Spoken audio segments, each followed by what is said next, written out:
मेरे प्यारे माताओं, बहनों, भाइयों,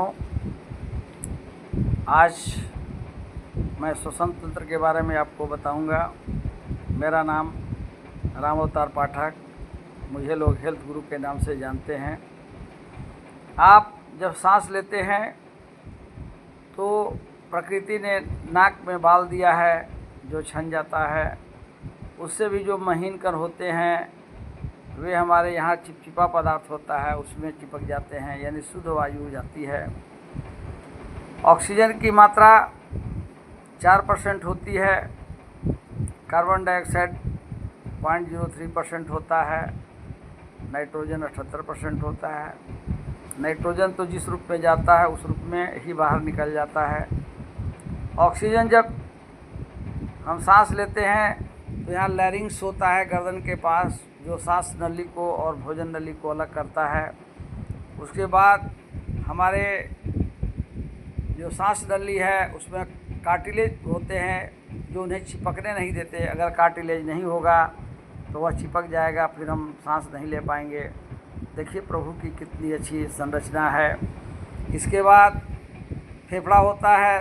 दोनों फेफड़ा में एक में 3 पार्ट होता है, एक में 2 पार्ट होता है, और बीच में हार्ट होता है जो हमेशा पंपिंग करते रहता है।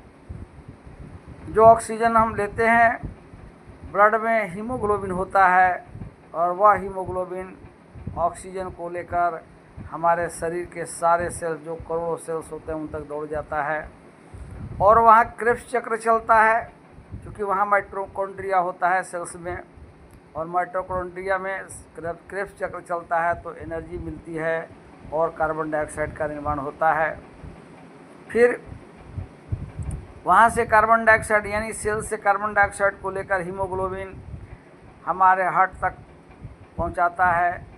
जो हमारे लंग्स हैं उसे कार्बन डाइऑक्साइड के रूप में जो आता है उसे हमारे सांस के द्वारा बाहर निकाल देते हैं। यह चक्र सदैव चलता रहता है। 1 मिनट में एक वयस्क व्यक्ति 15 से 16 बार सांस लेता है।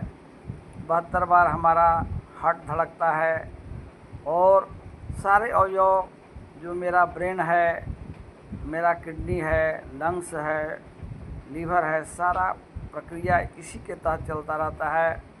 अगर श्वसन तंत्र रुक जाए तो यकीन मानिए आदमी जीवित नहीं रह पाएगा। सांस नहीं जाएगा तो ऑक्सीजन नहीं जाएगा, और ऑक्सीजन के बिना हम नहीं जी पाते हैं। इसीलिए कहा जाता है ज़्यादा से ज़्यादा वृक्षारोपण कीजिए, पेड़ पौधा